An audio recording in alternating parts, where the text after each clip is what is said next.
بسم اللہ الرحمن الرحیم۔ آپ نے اکثر سنا ہوگا خنزیر کا نام لینے سے انسان کی زبان ناپاک ہو جاتی ہے اور مسلمان سے 40 دن کے لیے ایمان دور ہو جاتا ہے۔ خنزیر حرام ہی کیوں کیا گیا؟ اللہ پاک نے خنزیر کو پیدا کیوں کیا؟ ناظرین، آپ نے اکثر سنا ہوگا مغربی ممالک جان بوجھ کر مسلمانوں میں خنزیر کی چربی یا گوشت سے بنی مصنوعات کو عام کرنا چاہتے ہیں۔ اس کی کیا وجہ ہے؟ قرآن و حدیث کی روشنی میں آپ کو آج کی ویڈیو میں ان سوالات کے جوابات ملیں گے۔ خنزیر ایک ایسا جانور ہے جو کہ بیک وقت سبزی اور گوشت خور ہے۔ یہ اس قدر زہریلا ہوتا ہے کہ یہ دنیا میں واحد جانور ہے جس کو پسینہ نہیں آتا، جس وجہ سے خنزیر کے زہریلے مادے خارج نہیں ہو پاتے۔ دنیا کا ہر مسلمان یہ تو جانتا ہے کہ خنزیر حرام ہے، لیکن کیوں حرام ہے یہ کم ہی لوگ جانتے ہیں۔ اللہ پاک قرآن پاک میں فرماتا ہے، آپ فرما دے کہ میری طرف جو وحی بھیجی گئی ہے اس میں تو میں کسی بھی کھانے والے پر ایسی چیز کو جسے وہ کھاتا ہو حرام نہیں پاتا، سوائے اس کے وہ مردار ہو یا بہتا ہوا خون یا سور کا گوشت ہو، کیونکہ یہ ناپاک ہے یا نافرمانی کا جانور ہے جس پر ذبح کے وقت غیر اللہ کا نام بلند کیا گیا ہو۔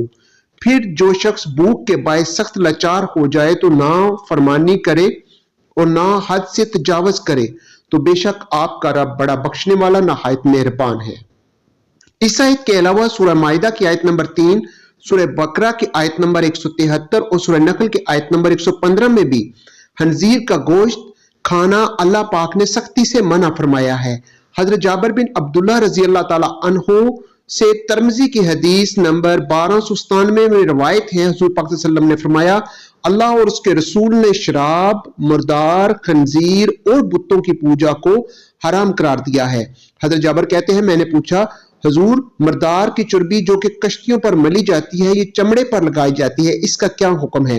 حضور پاک صلی اللہ علیہ وسلم نے فرمایا، وہ بھی حرام ہے۔ اب سوال یہ پیدا ہوتا ہے کہ خنزیر حرام کیوں کیا گیا؟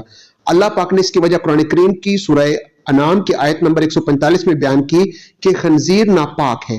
آئیے اب آپ کو خنزیر کی خباثت اور ناپاکی کی وجہ بتاتے ہیں۔ خنزیر سے خاص قسم کی بدبو آتی ہے، اس کے پاس انسان کھڑا نہیں ہو پاتا، اس لیے مغربی دنیا میں اس کے جسم پر ایک خاص قسم کا تیل لگایا جاتا ہے۔ یہ دنیا کا واحد جانور ہے جو دوسروں کی غلاظت کے ساتھ ساتھ اپنی غلاظت بھی کھا جاتا ہے۔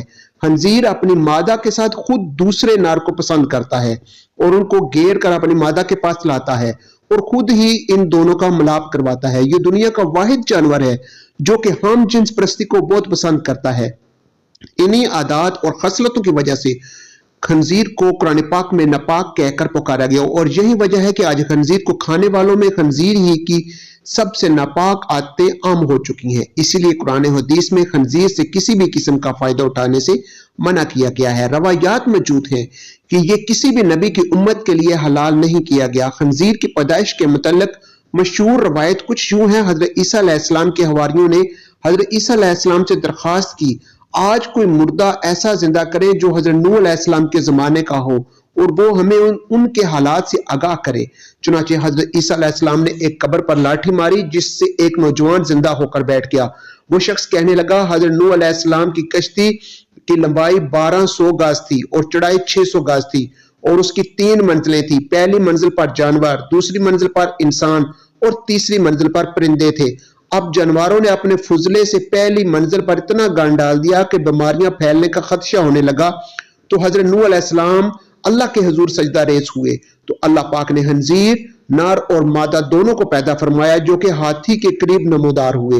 وہ فوراً گند اور جانوروں کا فضلہ اور وہ سب گند جو جانوروں کی وجہ سے پھیلا ہوا تھا کھا گئے اور وہ سب گند انہوں نے ختم کر دیا۔ خنزیر حرام اور نجس العین ہے۔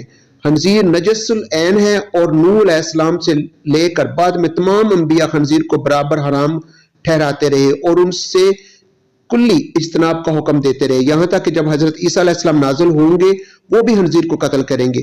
اب بات کرتے ہیں اس جملے کی کہ خنزیر کا نام لینے سے 40 دن تک زبان ناپاک رہتی ہے، یہ 40 دن تک ایمان دور چلا جاتا ہے۔ آپ کو بتاتے چلیں ایسی کوئی بھی روایت یا حدیث موجود نہیں، یہ بالکل فاسد ہے۔ ہاں علماء کرام نے ضرور اتنا لکھا ہے کہ بلا ضرورت خنزیر کا نام لینے سے گریز کیا جانا چاہیے۔ اگر نام لیا بھی جائے تو انسان دائرہ اسلام سے خارج نہیں ہوتا، اور 40 دن ایمان سے دور رہنے والی کی بات کی کوئی اصل نہیں ہے۔ جدید سائنس نے بھی خنزیر کے گوشت پر تحقیق کے بعد اسے انسانی جسم کے لیے مضر قرار دیا۔ دوستو یہ بات ذہن میں رکھیں کہ حضرت آدم علیہ السلام کو جنت سے صرف اسی لیے نکالا گیا تھا کہ انہوں نے اللہ تعالیٰ کی طرف سے منع کردہ درخت کا پھل کھا لیا تھا، اور ہمیں اس درخت کی حرمت سے متعلق کوئی وجہ معلوم نہیں، اور نہ ہی حضرت آدم علیہ السلام کو اس درخت سے ممانعت کی وجہ معلوم کرنے کی کوئی ضرورت تھی، بلکہ اللہ تعالیٰ کا منع کر دینا ہی ان کے لیے کافی تھا۔ بالکل اسی طرح ہمارے لیے اور دیگر مومنوں کے لیے اتنا ہی کافی ہے کہ اللہ تعالیٰ نے خنزیر کو حرام قرار دیا ہے۔ میری دعا ہے کہ اللہ تعالیٰ ہمیں اسلام پر اچھے طریقے سے عمل پیرا ہونے کی توفیق عطا فرمائے۔ اگر ویڈیو پسند آئے تو چینل کو ضرور سبسکرائب کریں۔ اللہ حافظ۔